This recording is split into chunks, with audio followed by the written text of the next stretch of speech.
സമാധാനം നിങ്ങളോടുകൂടെ. വിശുദ്ധ യോഹന്നാൻ അറിയിച്ച നമ്മുടെ കർത്താവ് ഈശോ മിശിഹായുടെ പരിശുദ്ധ സുവിശേഷം.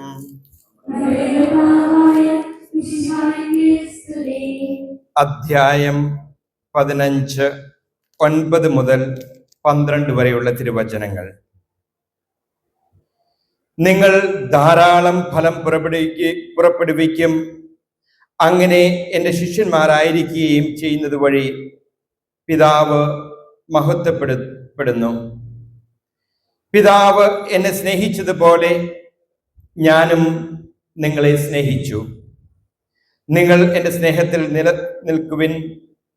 ഞാൻ എൻ്റെ പിതാവിൻ്റെ കൽപ്പനകൾ പാലിച്ച് അവിടുത്തെ സ്നേഹത്തിൽ നിലനിൽക്കുന്നത് പോലെ നിങ്ങൾ എൻ്റെ കൽപ്പനകൾ പാലിച്ചാൽ എൻ്റെ സ്നേഹത്തിൽ നിലനിൽക്കും. ഇത് ഞാൻ നിങ്ങളോട് പറഞ്ഞത് എൻ്റെ സന്തോഷം നിങ്ങളിൽ കുടികൊള്ളാനും നിങ്ങളുടെ സന്തോഷം പൂർണ്ണമാകുവാനും വേണ്ടിയാണ്. ഇതാണ് എൻ്റെ കൽപ്പന, ഞാൻ നിങ്ങളെ സ്നേഹിച്ചതുപോലെ നിങ്ങളും പരസ്പരം സ്നേഹിക്കണം. നമ്മുടെ കർത്താവായ മിശിഹായിൽ സ്നേഹം നിറഞ്ഞ വികാരി അച്ഛ സെബാസ്റ്റ്യൻ വികാരി അച്ഛ, എൻ്റെ ജ്യേഷ്ഠൻ സണ്ണി അച്ഛ, ഇന്നത്തെ തിരുക്രമങ്ങളിൽ സംബന്ധിക്കുവാനായിട്ട് വന്നിരിക്കുന്ന ജീവൻ അച്ഛൻ CST കോൺഗ്രിഗേഷന്റെ അംഗമാണ്. ബഹുമാനപ്പെട്ട സിസ്റ്റേഴ്സെ, മാതാപിതാക്കളെ, ഇന്ന് ഒരു ഉടമ്പടിയുടെ ഭാഗം ആകുവാൻ പോകുന്ന ജോയൽ എന്ന് വിളിക്കുന്ന തോമസ്, മരിയ എന്ന എലിസബത്ത്, ഇന്നിവിടെ കൂടിയിരിക്കുന്ന എല്ലാ കുഞ്ഞുമക്കളെ എല്ലാവർക്കും ഈശോ മിശിഹായ്ക്ക് സ്തുതിയായിരിക്കട്ടെ. തിരിച്ചൊരു സ്തുതിയിലേക്ക്. കാരണം ഈ കാലത്തൊക്കെ സ്തുതി ചൊല്ലിക്കഴിഞ്ഞ് ചോദിച്ചു വാങ്ങിക്കുന്ന സമയമായി കഴിഞ്ഞിരിക്കുകയാണ്. ഞാൻ അരുണാചലിലുള്ള ഇറ്റാനഗർ എന്ന രൂപതയുടെ 2ാമത്തെ മെത്രാനാണ്. ഞാൻ കേരളത്തിൽ നിന്ന് ഒരു വൈദികനാകുവാനായിട്ട് പോയിട്ട് 39 വർഷമാവുകയാണ്. 39 വർഷം മുൻപ്, ജോയലും മരിയൊക്കെ ജനിക്കുന്നതിന് മുൻപ്, കേരളത്തിൽ നിന്നും ഒരു മിഷണറി ആകണം എന്ന ഒരു തീവ്രമായ ആഗ്രഹത്തോടു കൂടി നാഗാലാൻഡ് എന്ന സംസ്ഥാനത്തിലുള്ള കൊഹിമ എന്ന രൂപതയില് അവിടെ 36 വർഷത്തെ സേവനത്തിന് ശേഷം 2 വർഷം മുൻപ് പരിശുദ്ധ പിതാവ് ഫ്രാൻസിസ് മാർപ്പാപ്പ ഇറ്റാനഗറിലെ രൂപതയിലെ 2ാമത്തെ മെത്രാനായി ഞാൻ നിയുക്തനായി ഇപ്പോൾ അവിടെ സേവനമനുഷ്ഠിക്കുന്നു. ഇന്ന് ഈ ഒത്തുകല്യാണത്തിന് ഇവിടെ കൂടിയിരിക്കുന്ന ജോയലിന്റെ അമ്മാവനാണ്. ജോയലിന്റെ അപ്പച്ചന്റെ പപ്പയുടെ അനുജനാണ് ഞാനും സണ്ണിയച്ഛനും. സണ്ണിയച്ഛൻ നേരെ ജോസിയേട്ടന്റെ നേരെ ഇളയതാണ്. അത് കഴിഞ്ഞ് സണ്ണിയച്ഛൻ കഴിഞ്ഞ് വേറെ 4-5 പേരുണ്ട്. അത് കഴിഞ്ഞാണ് ഞാൻ വരുന്നത്. ആയിരിക്കുന്ന ചേച്ചിയാണ്. ഞങ്ങൾ 9 മക്കളാ കുടുംബത്തില്. മൂത്ത ചേച്ചി മരിച്ചുപോയി. ഞങ്ങൾ 5 ആണുങ്ങളും 4 പെൺമക്കളുമുണ്ട്. 2 പേര് സിസ്റ്റേഴ്സാണ്. സണ്ണിയച്ഛൻ അച്ഛനാണ്, ഞാൻ അച്ഛനായി ഇന്ന് പിതാവാണ്. ഇന്ന് ഈ തിരുക്രമങ്ങളിൽ പങ്കെടുക്കുവാനായിട്ട് വന്നതിന് ഒത്തിരി സന്തോഷമുണ്ട്. കാരണം എന്നോട് ജോയൽ പറഞ്ഞു, ചാച്ച, എന്നെ വിളിക്കുന്നത് ചാച്ച എന്നാണ് പറയുന്നത്. ചാച്ച, എൻ്റെ കല്യാണം കെട്ടിക്കണമെങ്കിൽ ചാച്ചനായിരിക്കണം കെട്ടിക്കേണ്ടത്. ഞാൻ പറഞ്ഞു, ഞാൻ ശ്രമിക്കാം. ഞാൻ അവധിക്കല്ല, എനിക്ക് അവധിയില്ല. ഞാൻ എന്തെങ്കിലും പ്രോഗ്രാമിന് കേരളത്തിൽ വരികയാണെങ്കിൽ അതിനോടനുബന്ധിച്ച് ഞാൻ വന്ന് കല്യാണത്തിനോ അതിനുള്ള കാര്യങ്ങളൊക്കെ പങ്കെടുക്കാമെന്ന് പറഞ്ഞു. കാരണം നമ്മുടെ കുടുംബത്തിലുള്ള കാര്യങ്ങൾക്ക് മാത്രമായിട്ട് എൻ്റെ രൂപതയിൽ നിന്ന് എനിക്ക് വരുവാനായിട്ട് സാധിക്കുകയില്ല. ഞാൻ ഇവിടെ വന്നത്, കേരളത്തിൽ വന്നത് ഫിയാത്ത് മിഷൻ കോൺഗ്രസിന്റെ ഭാഗഭാഗത്തുമാകുവാനായിട്ടാണ്.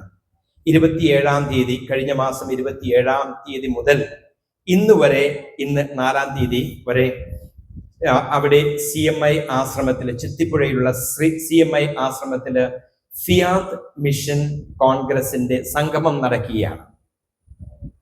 നമ്മളുടെ ഈ ഭാരതത്തില്, നമ്മുടെ ഈ രാജ്യത്ത് 174 രൂപതകളുണ്ട്. 174 രൂപതകൾ. അതിനകത്ത് 132 രൂപതകൾ ലത്തീൻ രൂപതകളാണ്. 31 രൂപതകള് സീറോ മലബാർ രൂപതകളാണ്. 11 രൂപതകള് സീറോ മലങ്കര രൂപതകളാണ്. ഈ 3 റീത്തുകളിൽ കൂടി ഒന്നിച്ച് നാം നമ്മുടെ തിരുസഭ ഇവിടെ ഇന്ത്യയിലുള്ള ഭാരതസഭയില് 174 രൂപതകളാണ്. അപ്പോൾ ഈ 174 രൂപതകളില് നമ്മളുടെ കേരളത്തിന് പുറത്തുള്ള ഒട്ടുമിക്കവാറും രൂപതകള് മിഷൻ രൂപതകളാണ്. ആ മിഷൻ രൂപതകളെല്ലാം കോർത്തിണക്കി എല്ലാ വർഷവും ഫിയാത്ത് മിഷൻ കോൺഗ്രസിന്റെ great gathering of the mission എന്ന സംഗമം നടക്കുന്നുണ്ട്. ഈ വർഷം നടന്നത് ചങ്ങനാശ്ശേരിയിലാണ്. അടുത്ത വർഷം നടക്കാൻ പോകുന്നത് അത് തൃശ്ശൂരാണ്. അപ്പോൾ അതിന് പങ്കെടുക്കുവാനായിട്ടാണ് ഞാൻ വന്നത്. അതിനോടനുബന്ധിച്ച് എൻ്റെ ജ്യേഷ്ഠന്റെ മകന്റെ ഒത്തുകല്യാണവും കെട്ടുകല്യാണവും അതുപോലെ തന്നെ എൻ്റെ ബന്ധുക്കളുടെ കല്യാണമുണ്ട്. ഇന്നലെ വടാട്ടുകോറ പള്ളിയിൽ, എൻ്റെ ഇടവക പള്ളിയിൽ കുട്ടികളുടെ ഫസ്റ്റ് ഹോളി കമ്മ്യൂണിയൻ ഉണ്ടായിരുന്നു, സ്ഥൈര്യലേപനം ഉണ്ടായിരുന്നു. അങ്ങനെ ഓരോ തിരുക്രമങ്ങളിൽ പങ്കെടുക്കുവാനായിട്ട് ഞാൻ ഒരു 5 ദിവസം കൂടി ഇവിടെ നിന്ന് കഴിഞ്ഞതിന് ശേഷം ഞാൻ തിരിച്ചു പോവുകയാണ്. ഇന്ന് ഈ തിരുക്കർമ്മങ്ങളിൽ ഭാഗമാകുമ്പോൾ ഞാൻ ജോയലിനോടും മരിയോടും ചോദിക്കാൻ ആഗ്രഹിക്കുന്ന ഒരു ചോദ്യം: നിങ്ങൾ എന്തിന് വിവാഹിതരാകുന്നു? ആ ക്വസ്റ്റ്യൻ ചോദിച്ചു കഴിഞ്ഞപ്പോഴത്തേക്ക് രണ്ടുപേരും തല താത്തി. സാധാരണ ഞാൻ ചോദിക്കുന്ന ഒരു ക്വസ്റ്റ്യൻ ആണിത്.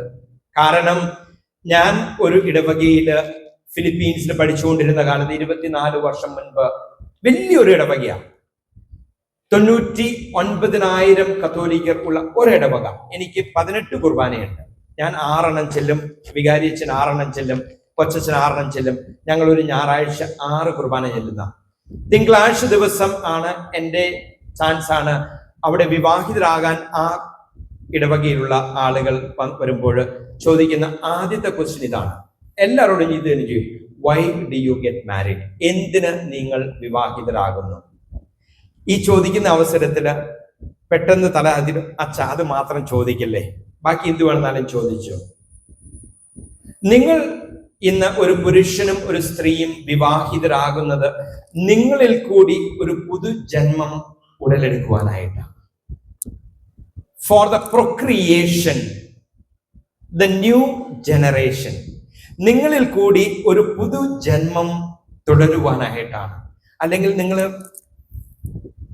സ്വന്തമായിട്ട് താമസിച്ചാൽ പറയും, നിങ്ങൾ വിവാഹിതരാകുന്നത് നിങ്ങളിൽ കൂടി ഒരു പുതുജന്മം ഉടലെടുത്ത് ആ ജന്മം മുൻപോട്ട് കൊണ്ടുപോകാനായിട്ടാണ്. അത് ആൻസർ ഞാൻ പറഞ്ഞു കൊടുക്കും. അതിനുശേഷം ഞാൻ അവരോട് ചോദിക്കും, രണ്ടാമത്തെ ക്വസ്റ്റ്യൻ, രണ്ടാമത്തെ കാര്യം, എന്തിനാണ് നിങ്ങൾ കല്യാണം കഴിക്കുന്നത്?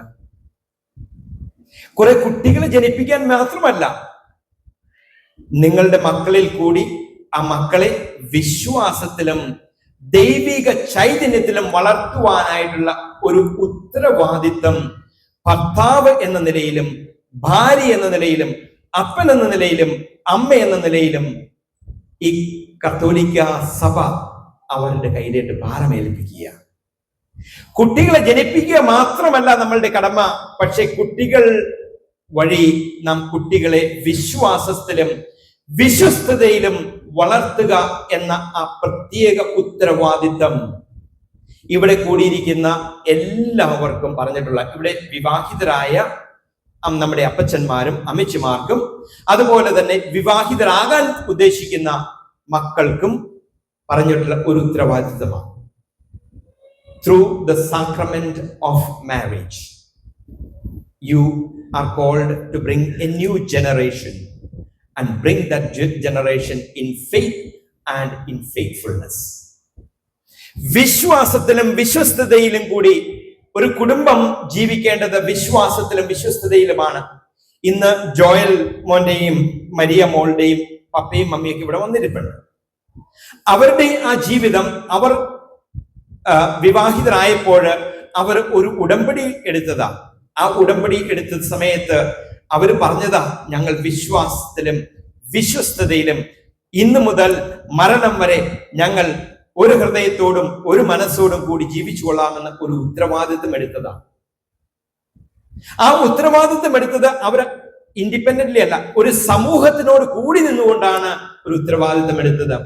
തിരുസഭയോട് കൂടി നിന്നുകൊണ്ടാണ് ഒരു ഉത്തരവാദിത്വം എടുത്തത്. ഇന്ന് നമ്മളുടെ ഈ രണ്ട് മക്കളുടെ ഒത്തുകല്യാണം നടക്കുന്ന സമയത്ത് അവര് ഇന്ന് മുതൽ പ്രാർത്ഥിക്കുകയാണ്. ഞങ്ങൾ ഉത്തരവാദിത്തോടു കൂടി വരുന്ന ദിവസങ്ങളില്, വരുന്ന മാസങ്ങളില്, വരുന്ന വർഷങ്ങളില് ഞങ്ങളുടെ ജീവിത അവസാനം വരെ ഉത്തരവാദിത്തോടും ഉത്തമത്തോടും കൂടി ഞങ്ങളുടെ ജീവിതം നയിച്ചു കൊള്ളാമെന്ന് ഈ സുവിശേഷത്തിന്, ഈ ദേവാലയത്തിന് സാക്ഷിയാക്കി, നമ്മൾക്ക് എല്ലാവരുടെയും മുൻപിൽ സാക്ഷിയാക്കി തിരഞ്ഞെടുക്കുകയാണ്. അപ്പോൾ ഇവർക്ക് രണ്ടുപേർക്കും എല്ലാവിധ ഭാവുകങ്ങളും നേരുന്നു, പ്രാർത്ഥനകളും നേരുന്നു. നിങ്ങൾ തനിച്ചല്ല, പക്ഷെ നിങ്ങളുടെ കൂടെ ഒരു സമൂഹം ഉണ്ട് എന്ന ഓർമ്മ നിങ്ങളിൽ ഉണ്ടാകണം. രണ്ട് കുടുംബങ്ങൾ തമ്മിൽ ബന്ധിക്കുകയാണ്. ഈ രണ്ട് കുടുംബങ്ങളിൽ കൂടി പുതിയൊരു കുടുംബം ഉടലെടുക്കുക. ഈ തിരുസഭയാകുന്ന ഈ വലിയൊരു കുടുംബത്തിലേക്ക് രണ്ട് കുടുംബങ്ങൾ ഒന്ന് വന്നു ചേർന്ന് ഒരു പുതിയ കുടുംബമാകുകയാണ്.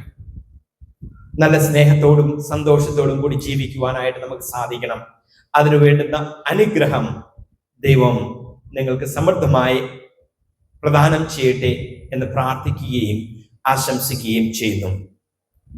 ഞാൻ സണ്ണി അച്ഛനോട് പറഞ്ഞു, ഇന്നത്തെ പ്രസംഗം ഞാൻ പറഞ്ഞുകൊള്ളാം, കല്യാണത്തിന്റെ കെട്ടിന്റെ അന്നുള്ള പ്രസംഗം ചേട്ടൻ പറഞ്ഞുകൊള്ളട്ടെ, ഇന്ന് ഞാൻ പറഞ്ഞുകൊള്ളാം എന്ന് പറഞ്ഞു. ഞാൻ പറഞ്ഞല്ലോ, ഞാൻ അരുണാചലിൽ ഉള്ള ഒരു മിഷൻ രൂപതയിലെ സേവനം അനുഷ്ഠിക്കുകയാണ്. അരുണാചൽ എന്ന സംസ്ഥാനം ഇന്ത്യയുടെ ഏറ്റവും വടക്ക് കിഴക്ക് സ്ഥിതി ചെയ്യുന്ന ഒരു സംസ്ഥാനമാണ്. 4 അയൽ രാജ്യങ്ങളുമായി അതിർത്തി പങ്കിടുന്ന ഒരൊറ്റ രൂപതയുള്ളൂ. അത് ഇറ്റാനഗർ എന്ന രൂപതയാണ്. ഭൂട്ടാൻ, ടിബറ്റ്, ചൈന ആൻഡ് മിയൻമാർ, ഈ 4 അയൽ രാജ്യങ്ങളുമായി അതിർത്തി പങ്കിടുന്നു. അവിടെ കത്തോലിക്ക വിശ്വാസം കടന്നു വന്നിട്ട് അധികം നാളായില്ല. ക്രിസ്തുവിലുള്ള വിശ്വാസത്തിലേക്ക് ആളുകൾ കടന്നു വന്നിട്ട് അധികം നാളായിട്ടില്ല. 48 വർഷം മാത്രമേ ആയിട്ടുള്ളൂ.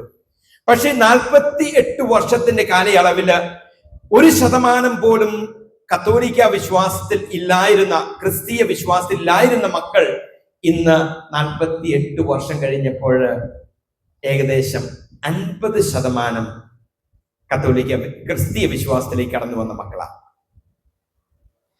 വെറും 48 വർഷത്തിന്റെ കാലയളവില് ഈ സഭ, അവിടെ നമ്മുടെ രൂപത അല്ലെങ്കിൽ നമ്മുടെ ആ സംസ്ഥാനത്തിലുള്ള ആളുകൾ ക്രിസ്തുവിനെ അറിയുവാനും ക്രിസ്തുവിലേക്ക് കടന്നു വരുവാനും അവർക്ക് സാധിച്ചു. ഇതിന് ചുക്കാൻ പിടിച്ചത് അച്ഛന്മാരോ സിസ്റ്റേഴ്സോ അല്ല. അതാണ് അതിന്റെ പ്രത്യേകത. ഈ ക്രിസ്തീയ വിശ്വാസത്തിലേക്ക് ആളുകളെ അടുപ്പിച്ചത് ഞാൻ ഇച്ചിരി മുൻപ് വികാരിച്ചനോട് പറഞ്ഞതാണ്. അവിടെയുള്ള അൽമേയരുടെ ഒരു കൂട്ടായ്മയിൽ കൂടി വളർന്നു വന്ന ഒരു സഭയാണ് ഇറ്റാനഗർ എന്ന സഭയും മിയാവോ എന്ന രൂപതയും. ഈ 2 രൂപതകള് നമുക്ക് 1978 ആ സംസ്ഥാനത്തേക്ക് നമ്മളുടെ വിശ്വാസ കടത്തി അവിടെ പോയി മിഷൻ പ്രവർത്തനം ചെയ്യുവാനായിട്ട് സാധിക്കാത്ത ഒരു കാലമായിരുന്നു 1978. ആദ്യമായിട്ട് ഒരു സിസ്റ്റർ അവിടെ പോയി താമസിക്കുന്ന 1992 പക്ഷേ 1978 മുതൽ 92 വരെ അവിടെ സഭയെ പടുത്തുയർത്തിയത് അൽമേയരുടെ ഒരു കൂട്ടായ്മയാണ്. കാരണം അവിടെ നിന്ന് ഈ അരുണാചൽ എന്ന സംസ്ഥാനത്തിൽ നിന്ന് ആളുകൾ ആസാമിലേക്ക് വരും.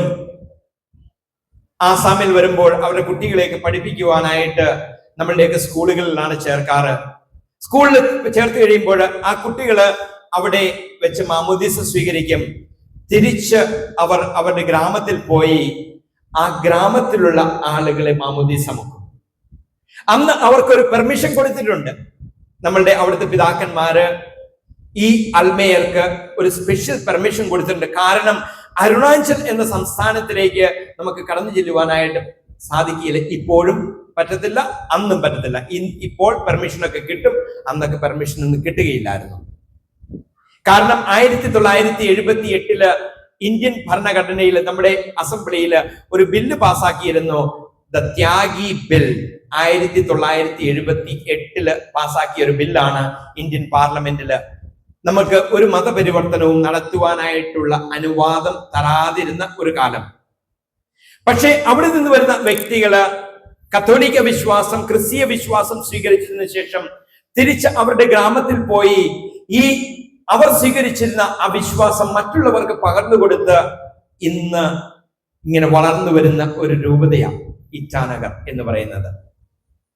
ഇന്ന് ആ രൂപതയിലെ 2ാമത്തെ മെത്രാനായി സേവനമനുഷ്ഠിക്കുന്നതിന് ഭാഗ്യമാണ്, സന്തോഷമാണ്. 54 ഇടവകകളില് 522 ദേവാലയങ്ങൾ നോക്കുന്ന ഒരു പിതാവാണ് ഞാൻ.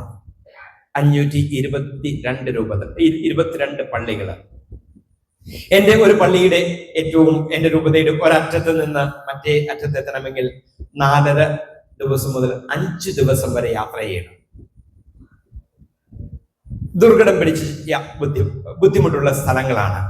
പക്ഷെ ബുദ്ധിമുട്ടുകൾ ഉണ്ടെങ്കിൽ തന്നെയും ആ ക്രിസ്തുവിനെ പറഞ്ഞു കൊടുക്കുവാനായിട്ട് ധൈര്യത്തോടും സ്നേഹത്തോടും സന്തോഷത്തോടും കൂടി കടന്നു വരുന്ന ഒരു ജനതയുടെ ഇടയിലാണ് ഞാൻ സേവനമനുഷ്ഠിക്കുന്നത്.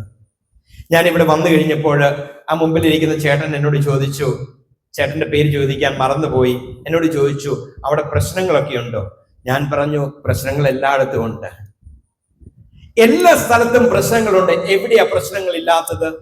പക്ഷെ പ്രശ്നങ്ങളില് നമ്മുടെ കുടുംബ ജീവിതത്തിലാണെങ്കിൽ പ്രശ്നങ്ങളുണ്ട്, നമ്മുടെ കുടുംബങ്ങളിൽ പ്രശ്നങ്ങളുണ്ട്, നമ്മുടെ സഭയിൽ പ്രശ്നങ്ങളുണ്ട്, നമ്മുടെ രാജ്യത്ത് പ്രശ്നങ്ങളുണ്ട്, ഈ ആഗോള സഭയിൽ പ്രശ്നങ്ങളുണ്ട്. പ്രശ്നങ്ങൾ ഇല്ലാത്ത ഒരു സ്ഥലവുമില്ല. പക്ഷെ പ്രശ്നങ്ങളെല്ലാം നാം യേശുവിൽ അടിയറ വെച്ച് ആ യേശുവിന്റെ സാന്നിധ്യത്തിലായിരിക്കുമ്പോൾ നമ്മളുടെ പ്രശ്നങ്ങളെല്ലാം ലഘൂകരിക്കും. എല്ലാ പ്രശ്നങ്ങളും ദൈവത്തിലേക്ക് സമർപ്പിച്ചുകൊണ്ട് നമ്മളുടെ ജീവിതം മുൻപോട്ട് കൊണ്ടുപോകാനായിട്ട് നമുക്ക് സാധിക്കണം. അത് മാത്രമാണ് എനിക്ക് ജോയലിനോടും മരിയയോടും പറയുവാനുള്ളത്. നമ്മളുടെ ജീവിതത്തില് ബുദ്ധിമുട്ടുകള്, പ്രയാസങ്ങള്, പ്രശ്നങ്ങള് ഉണ്ടാകുമ്പോൾ നിങ്ങൾ ഓടി നിങ്ങളുടെ അപ്പന്റെയോ അമ്മയുടെയോ അടുത്തല്ല ചെല്ലേണ്ടത്. ആദ്യം വരേണ്ടത് ഈ ഇവിടെയുള്ള കർത്താവിന്റെ അടുത്തേക്കാണ്. നിങ്ങൾ ഓടി നിങ്ങളുടെ അപ്പന്റെയും അമ്മയുടെയും അടുത്ത് ചെന്ന് പറഞ്ഞു കഴിഞ്ഞിട്ടുണ്ടെങ്കിൽ പ്രശ്നങ്ങൾ നിങ്ങൾക്ക് അവിടെ തീർക്കുവാൻ പറ്റുകയില്ല. നിങ്ങൾക്ക് നിങ്ങളുടെ പ്രശ്നം തീർക്കണമെങ്കിൽ ഇവിടെ ഇരിക്കുന്ന ഓരോ വ്യക്തികളും ആദ്യമായിട്ട് ഓടേണ്ടത് നിങ്ങളെ സൃഷ്ടിച്ച ആ ദൈവത്തിന്റെ അടുത്തേക്കാണ്. ദൈവമേ, ഇതാ എന്റെ കുടുംബം, എന്റെ ഭാര്യ, എന്റെ ഭർത്താവ്, എന്റെ കുടുംബം, എന്റെ ജീവിതം, എന്റെ പ്രശ്നങ്ങൾ അങ്ങയുടെ തിരുമുമ്പിൽ സമർപ്പിക്കുന്നു. അങ്ങ് ഇതിന്റെ വഴി കാണിച്ചു തരണമേ എന്ന വിശ്വാസത്തോടു കൂടി നിങ്ങൾ മുൻപോട്ട് പോകണം. ഇത് മാത്രമാണ് പിതാവിന് പറയുവാനുള്ളൂ നിങ്ങളോട്. അത്ര വാക്ചാതുര്യത്തോടുകൂടി ഒരു പ്രസംഗം പറയുവാനായിട്ട് അറിയില്ല, എന്നാൽ തന്നെയും അറിയാവുന്ന മലയാളമൊക്കെ വെച്ച് പറയുക. ഇതൊക്കെ കൊച്ചു കൊച്ചു മലയാളമൊക്കെ മതിയല്ലോ, വലിയ തിയോളജി ഒന്നും പറയേണ്ട ആവശ്യമില്ല. സോ അപ്പൊ നിങ്ങളോട് പറയാൻ, നിങ്ങൾ എപ്പോഴും ഓടി അണയേണ്ടത് നിങ്ങളുടെ നല്ലവനായ ദൈവത്തോടാണ്. ജോയലിന് എന്തെങ്കിലും പ്രശ്നം ഉണ്ടെങ്കിൽ ജോയൽ എന്നെ വിളിച്ചു പറയും, അല്ലെങ്കിൽ മെസ്സേജ് വിടും. കുറെ കാലമായി ഇതൊക്കെ ചെയ്തത്. 10ാം ക്ലാസ് കഴിഞ്ഞ മുതൽ അനുസരണയുള്ള കൊച്ചായിട്ട് വളർന്നേക്കണതാ. എന്തെങ്കിലും പ്രശ്നമൊക്കെ ഉണ്ടെങ്കിൽ എന്നോട് പറയും. എന്നെ മാത്രം എൻ്റെ വീട്ടിൽ പേടിയുള്ളൂ അവനാണ്. വേറെ ആരെയും പേടിയില്ല. വേറെ ആര് പറഞ്ഞാലും അനുസരിക്കുകയോ ഇല്ല അധികമൊന്നും. പക്ഷെ ഞാൻ പറഞ്ഞിട്ടുണ്ടെങ്കിൽ അനുസരിക്കും. അനുസരണയുള്ള മക്കളായി വളരുക. നിങ്ങളുടെ അപ്പനെയും അമ്മയെയും അനുസരിക്കുക. സഹോദരി സഹോദരങ്ങളെ അനുസരിക്കുക. സ്നേഹത്തോടുകൂടി ജീവിക്കുക. നല്ല കാര്യങ്ങൾ ചെയ്യുക. നല്ല പ്രവർത്തികൾ ചെയ്യുക. നല്ലത് സംസാരിക്കുക. ഇത് മാത്രമേ ചാച്ചന് പറയുവാനുള്ളൂ, രണ്ട് മക്കളോടും പറയുവാനുള്ളത്. നല്ല കാര്യങ്ങൾ പറഞ്ഞ് നല്ല ജീവിതം നയിക്കുമ്പോൾ നല്ലവനായ ദൈവം സമൃദ്ധമായി നിങ്ങളെ അനുഗ്രഹിക്കും എന്ന ആശംസയോടുകൂടി എല്ലാവർക്കും, ഇവിടെ കൂടിയിരിക്കുന്ന എല്ലാവർക്കും മിശിഹ നിങ്ങളെയും നമ്മളെ ഓരോരുത്തരെയും അനുഗ്രഹിക്കട്ടെ എന്ന പ്രാർത്ഥനയോടുകൂടി പിതാവിന്റെയും പുത്രന്റെയും പരിശുദ്ധാത്മാവിന്റെയും നാമത്തിൽ ആമേൻ.